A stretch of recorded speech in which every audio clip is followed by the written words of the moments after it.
There is one sentence that sounds calm, sounds nice, even sounds kind, but it is one of the coldest things a person can say to you. It does not sound like hate, it does not sound like anger, it sounds like peace. But it is not peace, it is the opposite of peace. And if someone has ever said this sentence to you, I need you to listen closely, because you may not have understood what just happened. The sentence is this: I'm not even mad anymore. Say it out loud. Doesn't it sound gentle? Doesn't it sound like relief? Like someone finally let go of a grudge? That is exactly what it wants you to think. But here is the truth. When someone says this to you, in most cases they are not telling you they forgave you. They are telling you they gave up on you, and giving up is so much worse than anger. Stay with me, because by the end of this video, you will never hear this sentence the same way again, and you will finally understand why it hurts more than any yelling ever could. Let's talk about anger for a second, because most people think anger is the bad thing in a relationship, the yelling, the slammed door, the harsh words. But anger has a secret job. Anger is your brain's way of saying, I still care about this. I still want this to work. Please fix it. Think about it like a smoke alarm. A smoke alarm is loud. It is annoying. It hurts your ears, but it means something is still burning, and someone still wants to put out the fire. Anger is loud because the person still believes there is something worth saving. So when someone is angry at you, screaming, crying, arguing, as painful as that feels, it actually means you still matter to them. Their heart is still fighting for the relationship. But what happens when the smoke alarm goes silent? What happens when there's no more beeping, no more warning, nothing at all? That is not because the fire went out. That is because everyone already left the building.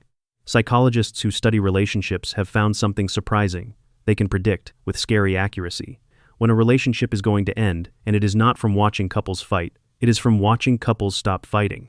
When two people stop raising their voice, stop bringing up the same old arguments, stop trying to explain themselves, researchers found this quiet moment is often the real ending, not the big blowout fight everyone remembers, the silence after it.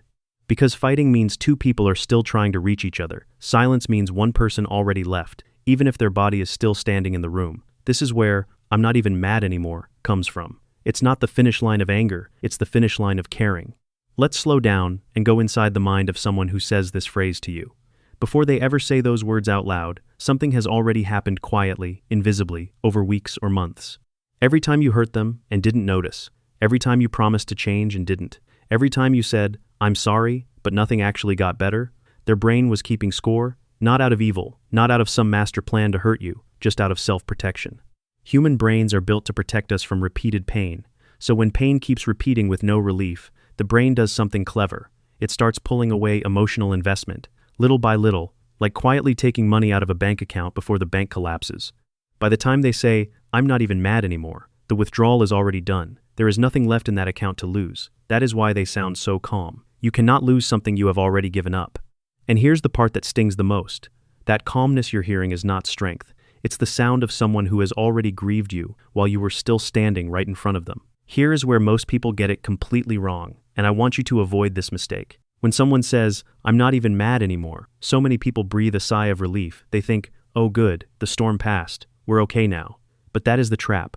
Silence after a storm doesn't always mean clear skies. Sometimes it means the storm already destroyed everything it needed to destroy, and now there's nothing left to blow around. Think about a candle. While it's burning, it flickers, it moves. Sometimes it even sputters loudly before going out.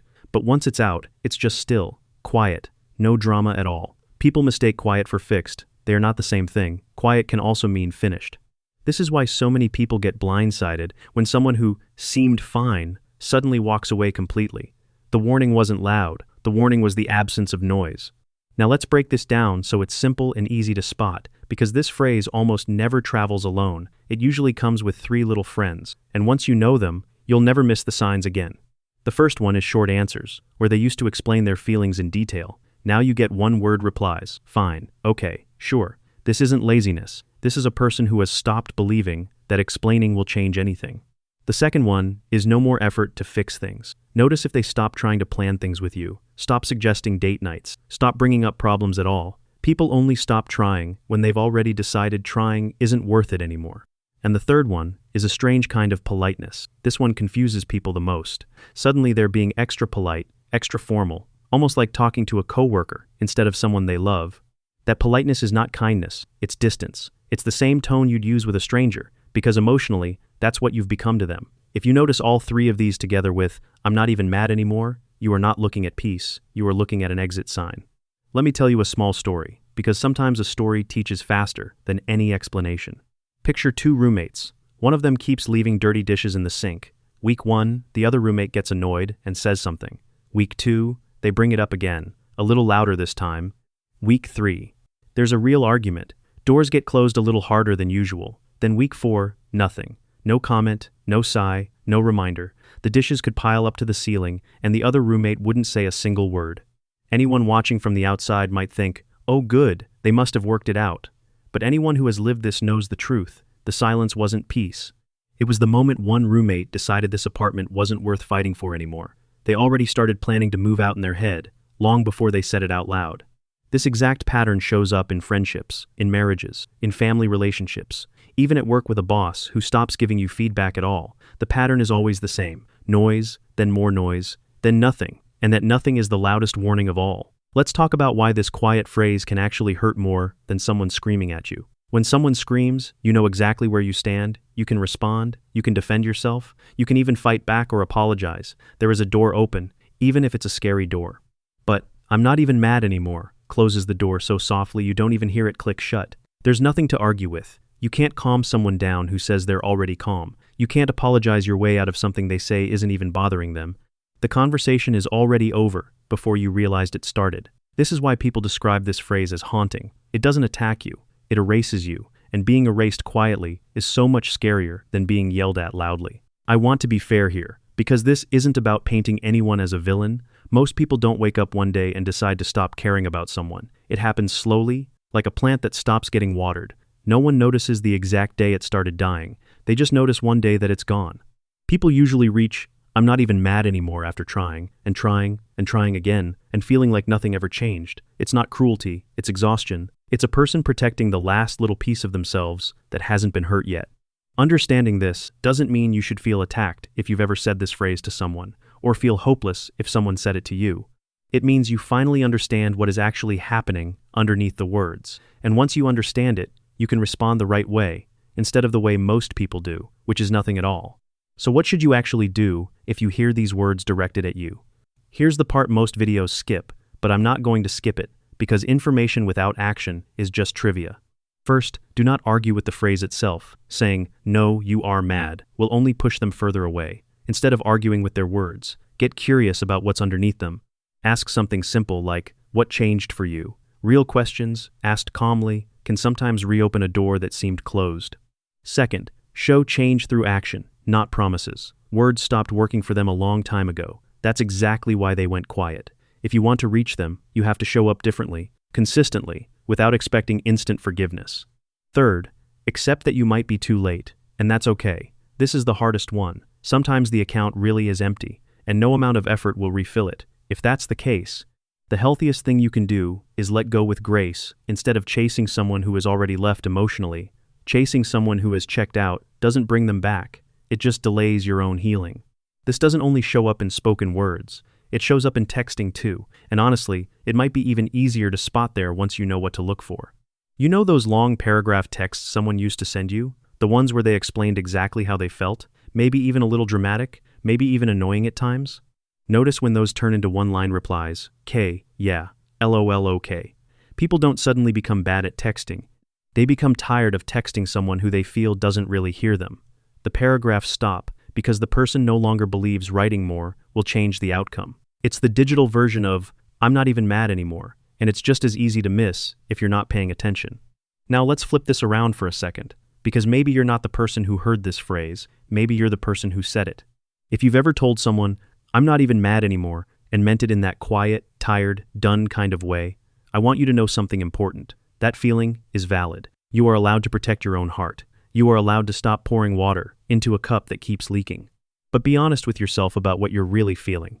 Sometimes, I'm not mad is really, I'm too hurt to be mad, and those are very different things. One means you're finished, the other means you might still want to be saved, if the other person finally shows up the right way. Knowing the difference, inside your own heart, is the first step to making sure you don't walk away from something worth keeping, or stay stuck in something that already ended a long time ago. I want to give you something you can actually use, starting today, not just something to think about. Here's a simple test. Think of one person in your life who has gone quiet lately. Maybe a friend who used to text you first and doesn't anymore. Maybe a partner who used to bring up problems and now just says, it's fine to everything. Ask yourself this one question. Are they calm because things got better, or are they calm because they stopped expecting things to get better? Those two kinds of calm feel almost identical from the outside, but they come from completely opposite places. One is the calm of trust. The other is the calm of giving up. And the only way to tell them apart is to actually pay attention, not just to what they say, but to what they've quietly stopped doing. If someone stopped correcting you, stopped explaining their side, stopped asking you to change, that is not them being easygoing. That is them closing a chapter while you're still reading the same page. Here's what I really want you to take from this video, more than the phrase itself. Loud emotions are not always the dangerous ones. Sometimes the quiet ones are the ones you need to watch closely. A person who is still yelling is still fighting for you. A person who has gone completely calm and polite might already be halfway out the door. So, the next time you hear silence where there used to be noise, the next time someone becomes strangely calm after months of caring deeply, don't relax just because it feels peaceful. Ask yourself, is this the peace of something healed, or is this the silence of something already gone? That one question could change how you see every relationship in your life, starting today. If this video helped you understand something you've felt before, but never had words for, that's exactly why I make these. Understanding the quiet signals in people is one of the most powerful skills you can build, because most damage doesn't happen loudly. It happens in silence, and silence is easy to miss if you don't know what to look for. In the next video, I'm going to show you another phrase, one that sounds like an apology, but is actually a trick your brain falls for every single time. If you thought this one was eye-opening, that one is going to change the way you listen to people forever. If you want to keep learning how to read people the way psychologists do, subscribe so you don't miss it. And if this gave you clarity you didn't have 5 minutes ago, tap like so more people can find this and understand it too. Stay aware, stay calm, and never confuse silence for peace again.